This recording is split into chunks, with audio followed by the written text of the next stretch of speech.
suivre les sommets Royaume-Uni-Afrique, le chef de l'État Félix-Antoine Tshisekedi Tshilombo est arrivé aujourd'hui à Londres. Les États généraux de la presse annoncés pour le prochain jour, c'était lors des échanges de vœux entre les ministres des médias et les patrons de la presse. Lumumba, un visage planétaire, une chronique à suivre dans ce journal magazine. Place tout d'abord à l'actualité.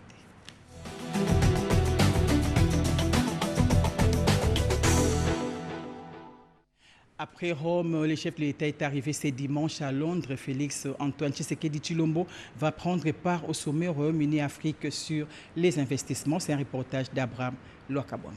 Le chef de l'État congolais au Royaume-Uni, accompagné de son épouse, Mme Denise Nyakero Tshisekedi, afin de participer au sommet UK-Afrique sur l'investissement qui se tiendra du 20 au 21 janvier à Londres. Ce sommet verra la participation de 20 autres pays, essentiellement du Commonwealth, des entreprises africaines, des institutions financières internationales et des investisseurs britanniques. Le président Félix-Antoine Tshisekedi Tshilombo pourra échanger avec les investisseurs afin de présenter les opportunités qu'offre la RDC, opportunités qui permettraient la création d'emplois, l'industrialisation de l'économie et la croissance qui assureront la prospérité tant voulue par la RDC. Ici est de rappeler que le Royaume-Uni est l'un des pays membres permanent du Conseil de sécurité des Nations Unies et à ce titre, le chef de l'État rencontrera le Premier ministre Boris Johnson ainsi que celui des Affaires étrangères Dominique Raab afin de discuter sur des sujets tels que la sécurité et la paix dans l'Est de la RDC. Parmi les autres rencontres prévues durant le séjour du chef de l'État à Londres, il est à noter celle avec son homologue égyptien, Abdel Fattah al-Sisi, président en exercice de l'Union africaine.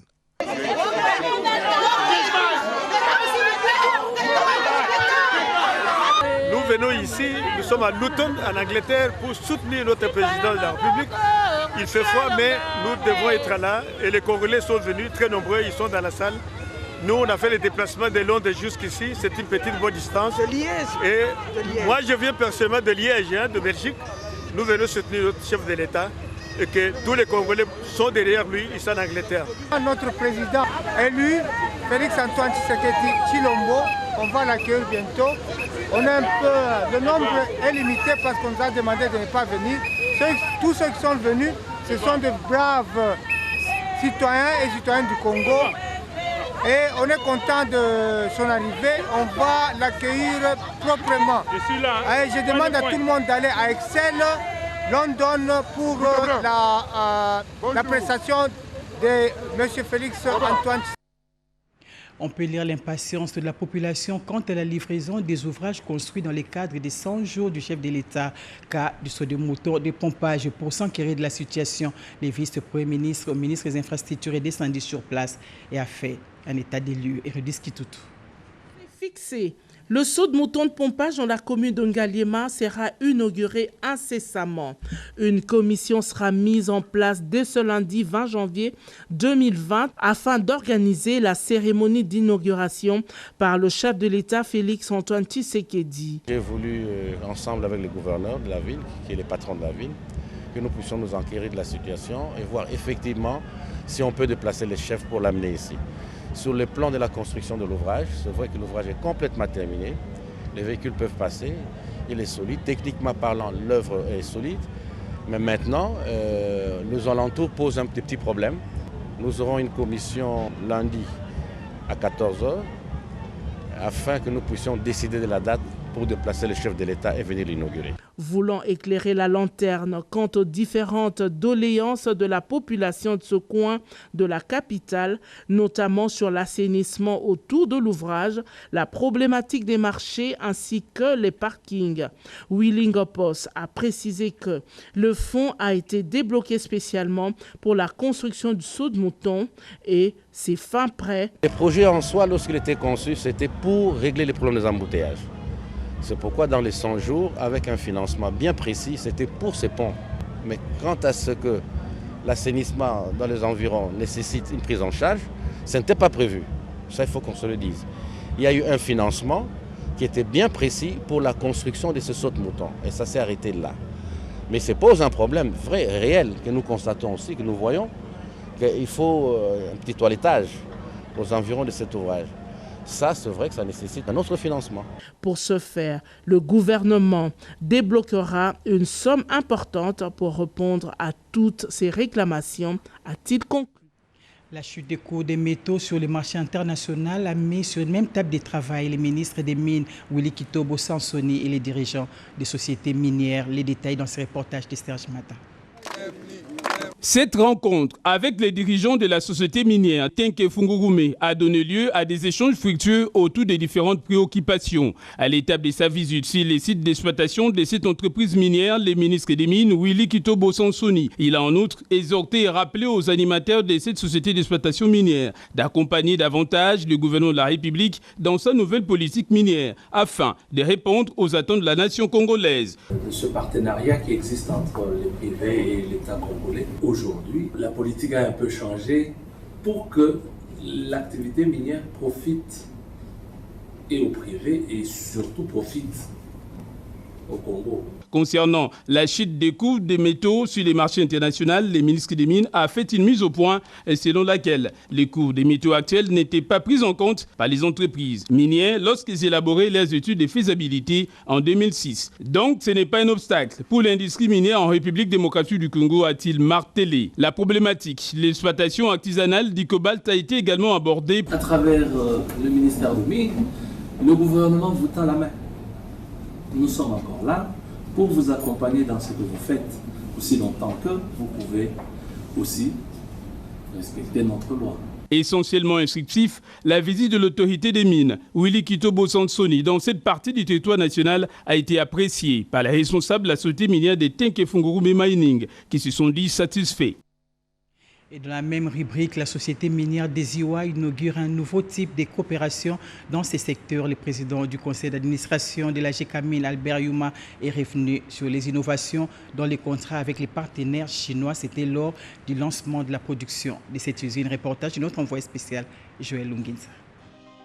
Voici donc la société minière des Desiwa qui vient de voir le jour avec ce début de la production ce 15 janvier 2020. Albert Yuma Moulimbi, président du conseil d'administration de la GECAMIN, c'est le visionnaire et finalement le géniteur. Ce projet a pour réserve 4 600 000 tonnes de cuivre et 420 000 tonnes de cobalt.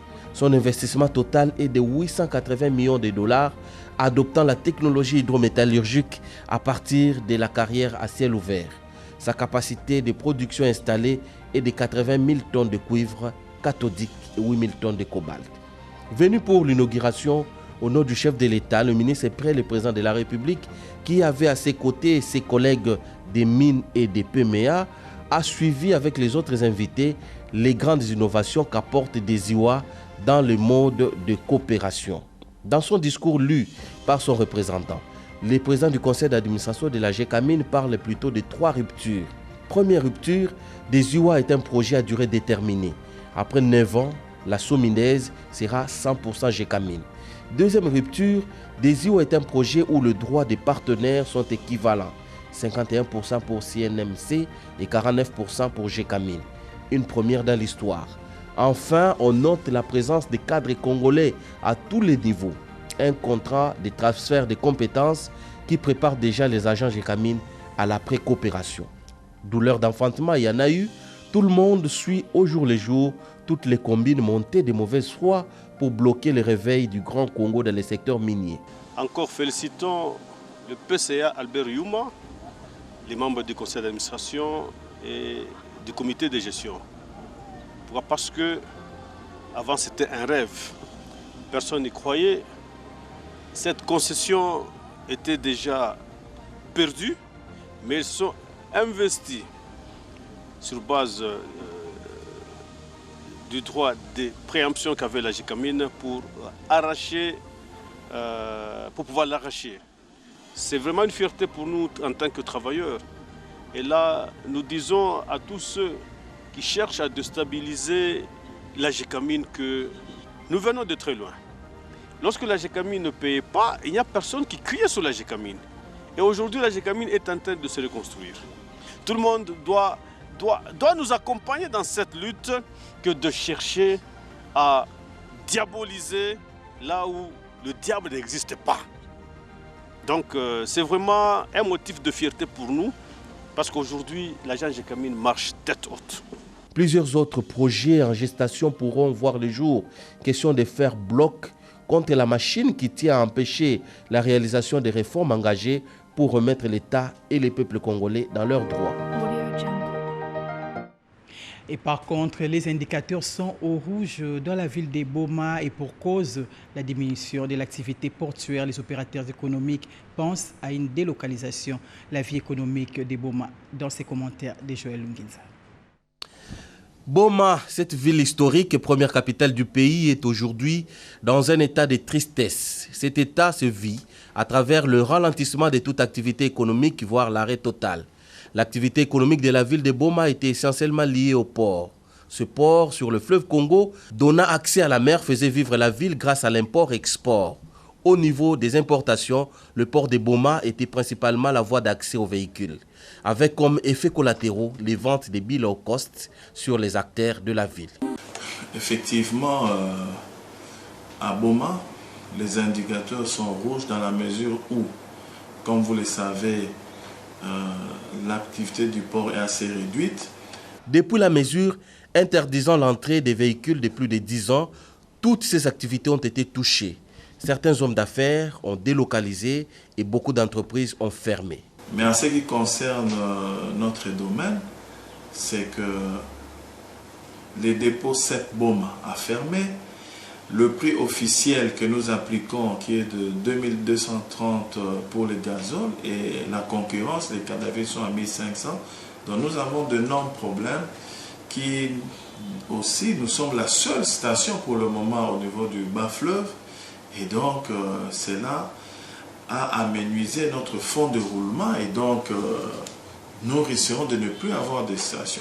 Que faudra-t-il faire pour redonner le souffle aux Bomatraciens, sinon poursuivre avec les cris d'alarme et toucher la sensibilité des décideurs? Il sera inconcevable qu'une grande ville comme Boma puisse manquer une station.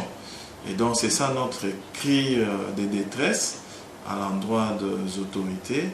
Et nous pensons par le biais du chef de l'État qui nous demande cette année, c'est une année de l'action, et nous tenons vraiment à l'accompagner dans ces mandats.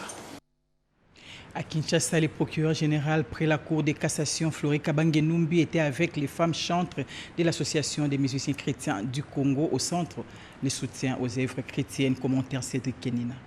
Journée détendue à la résidence privée du procureur général près la Cour de cassation Flori Kabange-Numbi.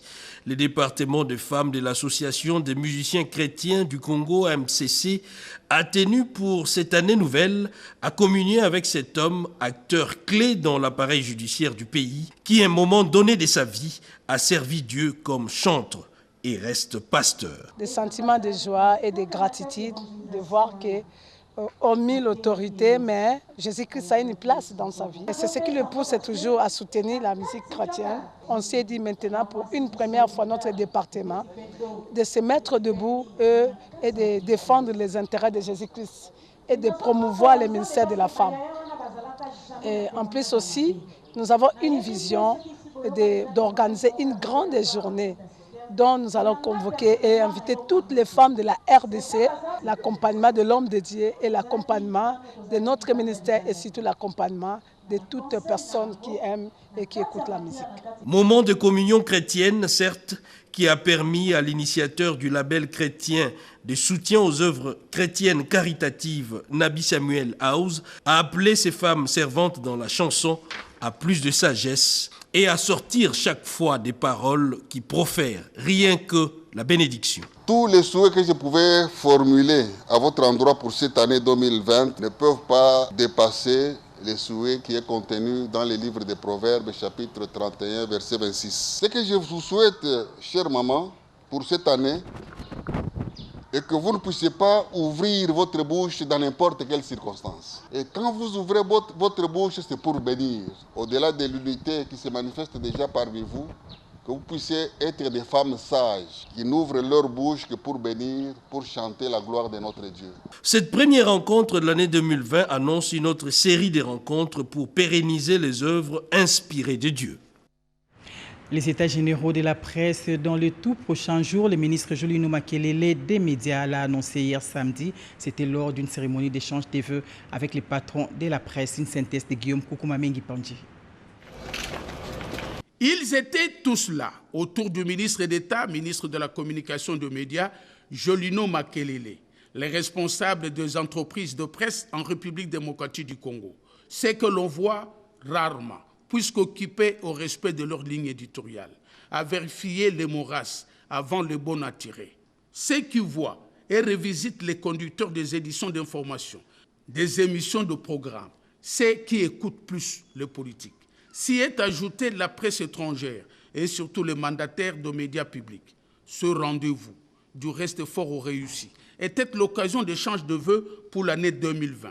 Le ministre d'État, Jolino Makelele, l'organisateur, avait le bénéfice d'une grande audience pour un message de recadrage par rapport au programme du gouvernement et répondre à la vision du chef de l'État et président de la République, Félix Antoine Tshisekedi Tshilombo, qui ne cesse de dire que la presse congolaise, heureusement, a des génies. Son expertise ne souffre d'aucun doute, malgré les conditions difficiles de son travail. Jolino Makelele de renchérir, le rôle de la presse congolaise doit rester déterminant en ce moment, accompagner la vision du chef de l'État. Le rôle de la presse congolaise, c'est aussi relayer les actions, vulgariser en y ajoutant le patriotisme.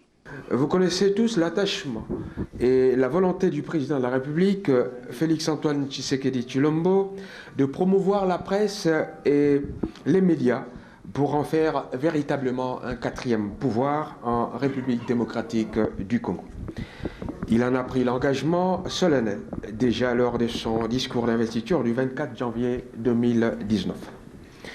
Si l'on peut se féliciter et que la liberté de la presse et la liberté d'expression soient désormais une réalité incontournable dans notre pays et consacrent un droit garanti par notre Constitution, si l'on peut se réjouir qu'il y ait moins de journalistes emprisonnés ou menacés dans l'exercice de leur profession, comment devons-nous tous assumer, accompagner et porter ensemble, sans connivence ni complaisance ou ingérence, l'ambition légitime exprimée par le chef de l'État? Jolino Makelele, dans son discours, a fait montre d'une maîtrise de son secteur. Il sait comment fonctionnent les maisons de presse l'une après l'autre, les nombres, jusqu'au foisonnement des titres, des chaînes de radio et de télévision. Avantages ou désavantages, la question reste posée. Mais de son côté, le ministre d'État, ministre de la Communication et des Médias, Jolino Makelele, avec fermeté, s'est engagé à la remise en ordre. Un conclave est du reste en gestation. Autant de problématiques, de préoccupations et d'attentes qui méritent réflexion, avec à la clé des propositions et des instruments nouveaux afin que la presse retrouve les moyens et les marges de manœuvre nécessaires dans son triple rôle de médiateur, de fixateur des liens sociaux et de contre-pouvoir.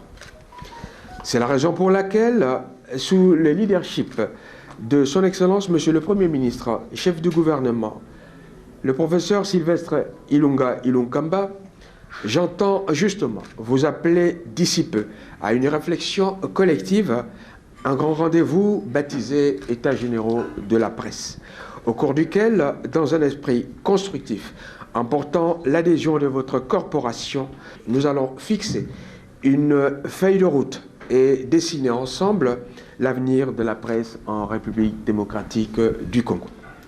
Je tiens à vous y associer, car on ne le dira jamais assez, on ne fait pas le bonheur des gens sans ou malgré eux, mais avec eux d'une part, et d'autre part, je reste convaincu que l'information demeure une affaire des professionnels.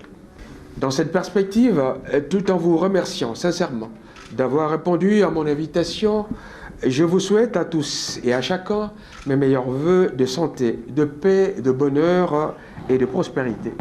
Vœux que je forme également pour ceux qui vous sont chers et pour vos entreprises respectives. Les cracks de la presse congolaise, par leurs doyens, Kibambi Shin Touamousememba, ont remercié leur patron du fait d'une connaissance de leurs problèmes, mais surtout d'avoir dit tout haut ce qui se murmure et l'avantage de les associer au programme du gouvernement que dirige le professeur Sylvestre Ilunga Ilunkamba. C'est une marque de considération que ces hommes n'oublieront jamais, ont-ils dit. Après son séjour dans le Congo central, le ministre des Relations avec les parlements de Okusu compte répondre à quelques préoccupations de la population de la dite province. Luxon Kabala pour le commentaire. Le ministre des Relations avec le Parlement poursuit son séjour dans la province du Congo central où il a communié avec la population de cette contrée. Parti du marché Oebeka, en passant par le rond-point d'Amar, le cortège du ministre de Okusu, Kunzi, à la tête d'une forte délégation, a échangé avec différentes couches socio-professionnelles, dont le vendeur du dit marché à Matadi. Le ministre du gouvernement central en charge des relations avec le Parlement met à profit son séjour pour écouter les préoccupations en vue de répondre dans la mesure du possible à leurs attentes. L'occasion est bien indiquée au ministre Deon Koussou, appelé affectueusement Kisaloumé Banda. Un seul message clé du ministre Deon Koussou, merci. Une expression de profonde reconnaissance pour l'avoir voté à 2 reprises, d'où il promet d'améliorer les conditions de vente concrètement, la construction des étalages et des installations hygiéniques. Le succès électoral l'ayant permis de se propulser dans les institutions du pays, Deon Koussou retrace son parcours jusqu'à sa victoire électorale dans le Congo central. Notons que le cortège du ministre des Relations avec le Parlement a mis trop de temps avant d'arriver à destination car stoppé plusieurs fois par la marée humaine, venue spontanément le saluer pour son attitude responsable, sa disponibilité à l'écoute attentive des préoccupations et sa détermination à la recherche des solutions idoines de la population. Et à l'issue d'une réunion tenue à Kinshasa, quelques membres du bureau de l'Assemblée provinciale du Congo central ont salué les efforts fournis par les vice-premiers ministres, ministres de l'Intérieur dans la résolution de la crise au sein de cet organe délibérant. Suivez ces propos recueillis. Nous avons appris avec satisfaction l'institution de cette commission sur décision du Conseil de ministres du gouvernement central, car cette approche rentre dans le mode alternatif des règlements des conflits qui cadre parfaitement avec les réalités de nos traditions. Nous estimons la solution efficace à la crise au Congo central doit être le fruit d'une approche impartiale, objective et inclusive. À défaut de cela, la crise perdurera, empêchant la reprise prochaine de plénière.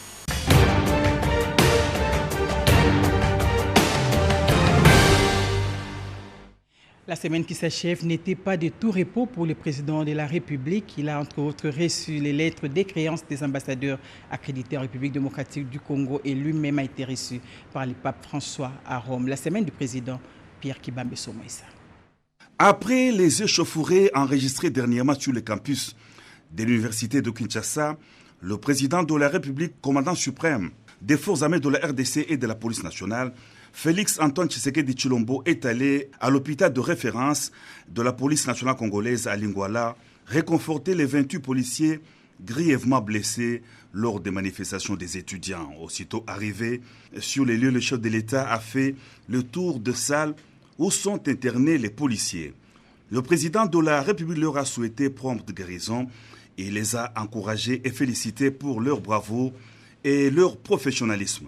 Il a promis de suivre l'évolution de leur état de santé jusqu'à leur guérison totale.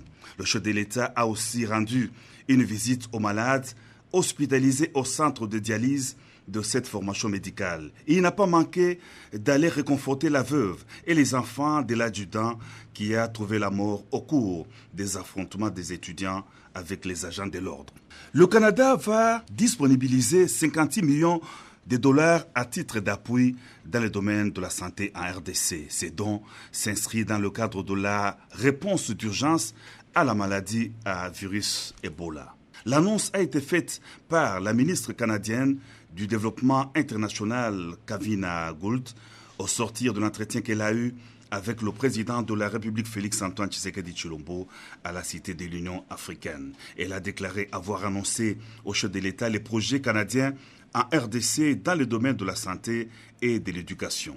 Le Canada a notamment un projet en faveur des enfants congolais non scolarisés à la suite des conflits armés a-t-elle renchéri. Balai diplomatique le mardi 14 janvier 2020 au Palais de la Nation où 3 ambassadeurs, respectivement de la République populaire de Chine, de la République islamique d'Iran et de la République d'Algérie, ont présenté tour à tour leur lettre de créance au président de la République Félix-Antoine Tshisekedi Tshilombo. Zhu Jing est le nouvel ambassadeur de Chine à RDC, fonctionnaire du ministère des Affaires étrangères. Il a assumé plusieurs charges, notamment celle d'attaché d'ambassade au Bénin, de premier secrétaire et conseiller d'ambassade de Chine en France. Et cela avant d'être affecté comme ambassadeur extraordinaire et plénipotentiaire de la République populaire de Chine en République démocratique du Congo. Mohamed Javad Chariati a remis ses lettres de créance au chef de l'État en vue de son accréditation en qualité d'ambassadeur de la République islamique d'Iran en RDC. Il est également le représentant de son pays en République centrafricaine avec résidence à Kinshasa. C'était enfin au tour du nouvel ambassadeur de la République d'Algérie, Toufik Djouma, d'être reçu par le président de la République Félix Antoine Tshisekedi Tshilombo. Il est détenteur d'une licence en droit et d'une maîtrise en droit international et relations internationales. Avant son accréditation à Kinshasa en RDC, le diplomate algérien était notamment secrétaire d'ambassade à Accra au Ghana, conseiller d'ambassade à Washington et ministre conseiller représentant adjoint à la mission permanente d'Algérie à Genève en Suisse. Le président de la République Félix-Antoine Tshisekedi Tshilombo a quitté Kinshasa le jeudi pour le Vatican en Italie.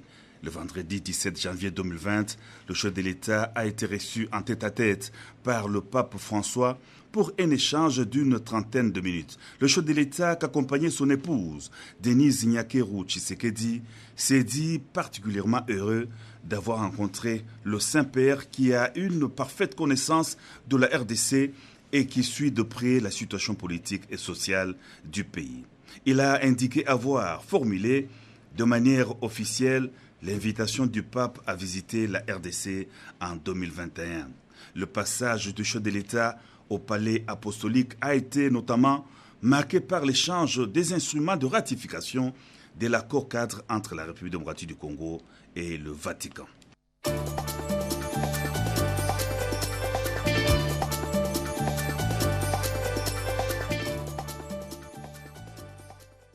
La commémoration des dates du 16 et 17 janvier dédiée aux héros nationaux Patrice Emery Lumumba et Laurent Désiré Kabila, la réouverture du consulat belge de Lubumbashi, l'exploit des phares d'essai dans l'Est de la République démocratique du Congo. Ce sont là quelques sujets qui ont constitué l'ossature de la rétrospective de la semaine de la revue des presses Jean-Pierre Dolodimas.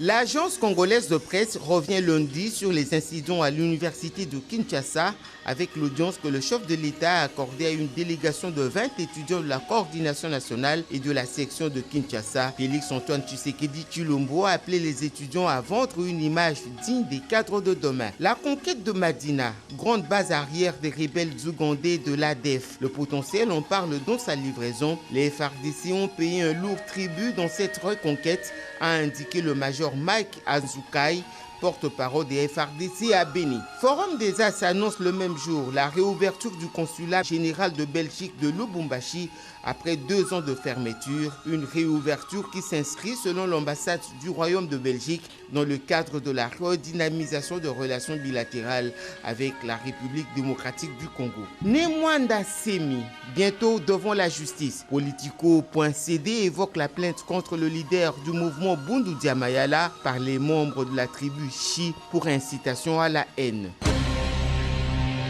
Cassinfo.ca publie mardi la nouvelle sur la rencontre entre le cardinal Fridolin Ambongo et le président Félix Tshisekedi. Le chef de l'État congolais a assuré son interlocuteur de sa détermination à garder intacte la carte géographique de la République démocratique du Congo. Aucune portion du pays ne sera rayée de cette carte, a-t-il martelé. Ouragan FM fait également un clin d'œil mardi sur la rencontre entre Fridolin Ambongo et Félix Tshisekedi. Selon le journal en ligne, Félix Tshisekedi se dit déterminé à trouver une solution à la souffrance que vivent les populations congolaises de l'Est de la République démocratique du Congo. Conséquence de la reconquête de Madina, les FARDC décident de réhabiliter la route Mbao-Kamango, écrit Mediacongo.net, fermée depuis presque 2 ans. Sa réouverture permettra le ravitaillement des troupes des FARDC et à la population d'évacuer les produits vivriers. Le général-major Léon Richard Kassunga monte au créneau, nous dit mercredi à actualité.cd. Le porte-parole de l'armée traduit dans un point de presse la détermination de l'armée d'en finir avec les combattants ADF dans la région de Béni, au nord Kivu. Bonne nouvelle annoncée ce même mercredi par Ouragan FM. Aucun agent de santé n'a été infecté par la maladie à virus Ebola les 40 derniers jours. C'est ce qu'a annoncé le comité multisectoriel de la riposte que dirige le docteur Mouyembe. Forum des As propose une option, celle de célébrer en une même date les héros nationaux Patrice Emery Lumumba et Laurent Désiré Kabila. Le quotidien invite le législateur à revoir cette décision. Le Grognon boucle cette rétrospective de la revue de presse avec l'article sur l'affaire Jacobin contre Ventura. Le satirique confirme que Albert Yuma, diffamé dans cette affaire, est lavé de tout soupçon. 7 janvier 2020, on s'est souvenu de la mort de Patrice Emery Lumumba en République démocratique du Congo. Comme ailleurs, on a évoqué le nom de cet acteur politique. Il est donc permis de dire que le visage de Lumumba est devenu planétaire, une chronique de Mesdames Bouyal Mangala. Patrice Emery Lumumba s'est imposé comme un patrimoine planétaire. Bien au-delà des frontières nationales, on s'est souvenu du sacrifice suprême.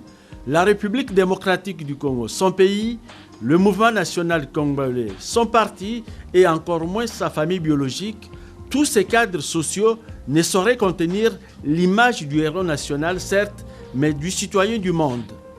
59 ans après son assassinat, Lumumba semble avoir pris sa revanche sur ses bourreaux. Lumumba, c'est désormais le nom que l'on affiche avec fierté sur une artère. Des bâtiments publics portent le nom de Lumumba. De la primature dans la commune de la Gombe, en Iran, en passant par la République du Congo, le Mali, l'Algérie et le Maroc, Lumumba est plus que vivant. Le retentissement de la mémoire du héros national ne correspond pas à une carrière politique, certainement une des plus courtes. De 1958 à 1961, les activités politiques de Patrice Emery Lumumba n'auront duré que 4 ans, mais des activités politiques très intenses. Sa voix continue de dénoncer des injustices à travers le monde. Nous recevons justement sur ces plateaux notre confrère Mesdames Bouyal Mangala. Bonsoir Mesdames. Bonsoir Pati. Et là, nous vous recevons pas en tant que journaliste, mais en tant qu'auteur du livre intitulé « Le journal du président ». Pourquoi ce titre et à qui faites-vous allusion? Vous savez que l'attitrage, c'est un exercice. Alors, lorsqu'on veut vendre, il faut mettre du talent autour du titre. Alors, le titre, là, je voulais un titre suspensif qui puisse prendre les gens et les amener vers la lecture. Et le titre, je le tire de la culture congolaise des Quinois. Lorsque vous traversez les rues de Kinshasa, vous avez les présos, vous avez les mopao. Et dans le secteur de la presse, les présos et les mopao existent, les présidents fondateurs, les autorités morales. Et j'ai voulu créer justement la suspension autour du titre.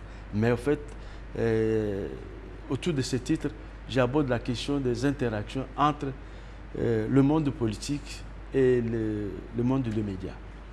Et là, justement, votre livre est sous-titré dans les coulisses de la radio-télévision nationale congolaise. Qu'est-ce qui vous a motivé à écrire ce livre?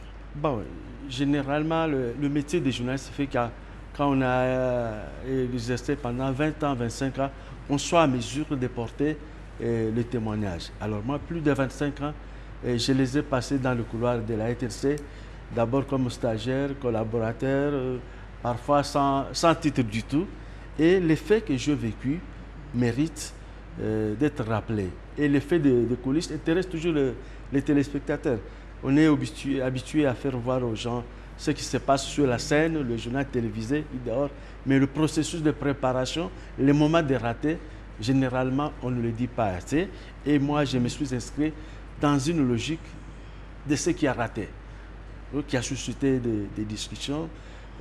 J'ai parlé tout à l'heure, à 13h30, de la couverture ou de l'annonce du décès du ministre des Affaires étrangères, le professeur Pierre Castel, dans un accident d'avion intervenu la nuit. Et il a fallu qu'à 16h, qu'on puisse finalement annoncer. Entre-temps, nous sommes déjà brûlés par RFI. C'est arrivé. Il y a d'autres faits comme la démission en direct d'un vice-ministre, Koudoura Kassongo, un journaliste habitué des médias. Et c'est par les médias qu'il a choisi aussi pour quitter la scène politique. Donc voilà les faits à gauche, à droite. Je reviens également sur l'événement en 2004, le 2 et le 3 juin. La ville de Bukavu est tombée entre les mains de Jules Muteboussi et des étudiants de Kinshasa et de tous les campus d'ailleurs sont descendus dans les rues pour dénoncer le comportement ou la légèreté de la MONUSCO, à l'époque MONUC. Mais qu'est-ce qui est arrivé? On a constaté que tous les médias, tous les confrères ont bousculé leur programme pour mettre en exergue cet événement, sauf la RTNC. On a attendu 20h, et à 20h, un seul reportage sur un événement aussi grave. Et donc, nous sommes restés lourds dans notre manière de faire. Et voilà, je reviens sur des événements. C'est en fait une manière de nous bousculer, une manière de provoquer des discussions entre nous pour pouvoir nous positionner. Et en tant que duel RTNC, vous avez écrit? Comment? En tant que duel RTNC, vous avez écrit? Oui, mais justement, on ne peut pas ne pas écrire parce qu'il faut laisser des traces. Quand on est passé quelque part, le plus important, c'est pas seulement de parler, parce que les paroles s'envolent et les écrits restent. Ok, là, si on veut décortiquer cet ouvrage, où est-ce qu'on peut en procurer? C'est une difficulté principale parce que l'ouvrage a été publié aux éditions universitaires européennes en Allemagne. Et donc, pour y accéder, il va falloir des exercices, passer par, du moins, ceux qui veulent dans les médias, passer en ligne chez Amazon. Pour l'instant, je n'ai pas de ressources capables de me procurer et mettre l'ouvrage sur le marché. S'il y a des gens de bonne volonté qui se manifestent, bon, on va négocier ce qu'on peut négocier, de manière à ce que, comme c'est une partie de l'histoire du Congo qui est écrite, pour que les Congolais accèdent à cette information. Merci, Mesdames Bouyal Mangala. Merci. Et pour rappel, nous avons reçu sur ces plateaux Mesdames Bouyal en tant qu'auteur du livre intitulé « Le journal du président ». L'impact des conflits armés sur la gouvernance politique et administrative en République démocratique du Congo, cas des provinces du Nord et du Sud Kivu, sujet de la thèse de doctorat soutenue hier par les chefs des travaux Kissi Moja à l'Université pédagogique nationale, témoin de l'événement Vital Pagabita. Sur le plan sécuritaire et sur toutes les lèvres, et donc d'actualité brûlante. Cela dit, impact des conflits armés sur la gouvernance politique et administrative en RDC, cas des provinces du Nord et Sud Kivu, sujet ayant fait l'objet de recherches suivi d'une soutenance publique par le chef des travaux Kissoupi Ngouomo Jajan, 59 ans révolu, originaire de Fizi dans le Sud Kivu et ex-Maïmaï. Le récipiendaire a montré les origines, les causes et surtout mis les doigts sur l'incidence de cette guerre, qu'elle soit asymétrique, imposée, instrumentalisée ou de prédation sur le développement de ces provinces. Cette guerre, a-t-il indiqué, rend difficile la décentralisation, elle fragilise les entités administratives et amenuise leurs recettes par le pillage des ressources naturelles au profit des commanditaires. Elle provoque la fuite des cerveaux, le tout pour un seul objectif, la balkanisation de la RDC dans sa partie orientale. Les chercheurs battent en brèche la théorie selon laquelle cette guerre serait identitaire, loin de là, elle relève de la géopolitique. Chemin de sortie de crise. Le gouvernement doit notamment renforcer l'autorité de l'État dans les zones touchées, aiguiser ou réveiller la conscience collective afin de s'opposer au plan de balkanisation prédit par Patrice Emery Lumumba. Tout compte fait, après débat avec les éminents professeurs, membres du jury, suivi de la délibération à huis clos, le chef des travaux Kisupi Ngouomo Jajan a obtenu la mention distinction et par conséquent déclaré docteur en sciences politiques et administratives par le recteur de l'UPEN, le professeur ordinaire Massamba. Et la fête commença pour saluer la réussite, mieux la prouesse scientifique de ce résistant Maïmaï qui est passé du combat militaire au combat scientifique. En politique, le professeur Michel Bongongo a été élu président national du parti Les Républicains. L'ex-président du Sénat, Léon Kengo Adondo, son élection a eu lieu lors du congrès de ces partis tenu hier samedi au centre Béthanie d'Ichala. C'est en ce début de l'année 2020 que les membres fondateurs du parti politique Les Républicains se sont retrouvés en congrès pour réfléchir sur l'avenir du parti. Entamé par le poids de l'âge, Léon Kengo Adondo en devient le patriarche. Les membres fondateurs ont confié à l'unanimité la conduite du parti au quotidien au professeur Michel Bongongo Ikoli Ndobo. Une déclaration a été faite en public. Ces résolutions. Au cours de ces assises, les membres présents ont circonscrit l'économie des articles 19, 23 et 54 des statuts. Ils ont noté que le pouvoir d'élire le président national du parti revient au Congrès. Les membres du Congrès, après vote au scrutin secret, approuvent l'élection de M. Bongongo Ikoli Ndombo Michel en qualité de président national du parti politique Les Républicains, R en cycle. Sur 15 membres du Congrès présents et votants, Monsieur Bongongo Ikoli Ndombo Michel a été voté à l'unanimité de 15 voix sur les 15.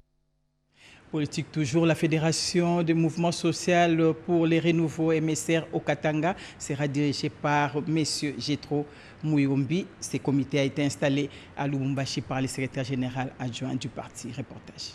Membres du mouvement social pour le renouveau, MSR au Katanga, parti politique membre du Front commun pour les Congo, sont informés des résolutions de la retraite politique du FCC. La cérémonie de restitution des dites résolutions a été tenue concomitamment avec celle des confirmations de manière solennelle de Jetro Muyombi comme président fédéral du MSR au Katanga. Le secrétaire général adjoint de cette formation politique a été dépêché par sa hiérarchie pour l'annoncer aux membres. Dans le Haut-Katanga, le seul comité du MSR, c'est le comité fédéral dirigé par le camarade Jetro Muyombi.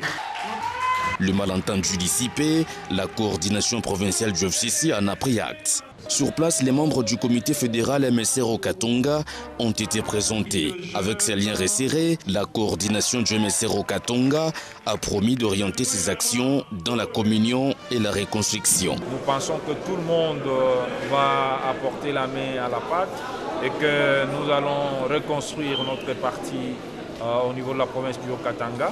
Nous voulons faire de ces partis une force politique, si pas la première, mais peut-être la deuxième. Nous avons le travail d'implanter les cellules dans toutes les communes, dans tous les quartiers même, de réveiller les cellules qui étaient dormantes, mais pas seulement à Lubumbashi, parce que nous travaillons au niveau provincial, d'aller aussi en dehors de la ville de Lubumbashi, partout là pour essayer de faire du MSR un grand parti. Sur les champs, le parti a enregistré d'autres adhésions massives. Enfin, au cours d'un culte écuménique organisé à la cathédrale du centenaire protestant, le cardinal Fridolin Ambongo a exhorté les chrétiens à avoir un regard tourné vers l'être humain en vue de promouvoir la solidarité chrétienne. Luxon Kabbalah a préparé ces cultes.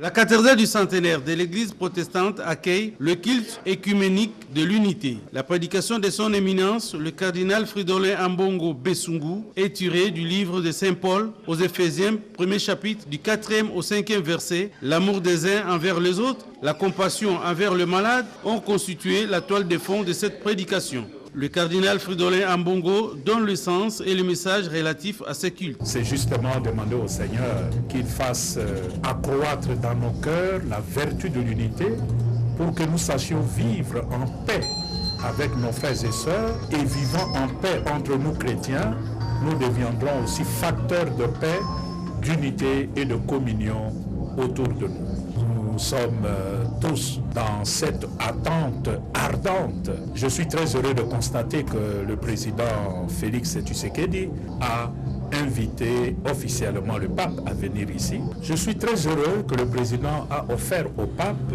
cette image du peuple congolais, le peuple de Béni, qui souffre, le visage complètement défiguré par la souffrance, un peu comme le visage du Christ sur la croix. Et le pape a été très sensible à ce message.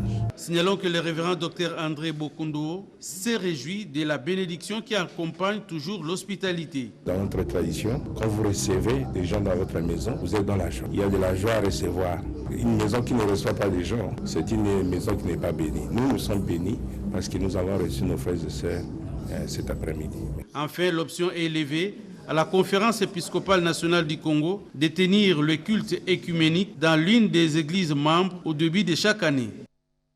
Vous suivrez après ce journal une page magazine sur la descente du ministre des classes moyennes, petites et moyennes entreprises et artisanat dans la province de Lualaba, Justin Kalumba Mwanangongo, qui tient au respect de l'application de la loi sur la sous-traitance dans les secteurs miniers. Et au nom de tous les héros dans l'ombre, nous vous disons merci de l'attention que vous avez accordée à ce journal magazine. Les informations continuent sur la radio-télévision nationale congolaise. Au revoir.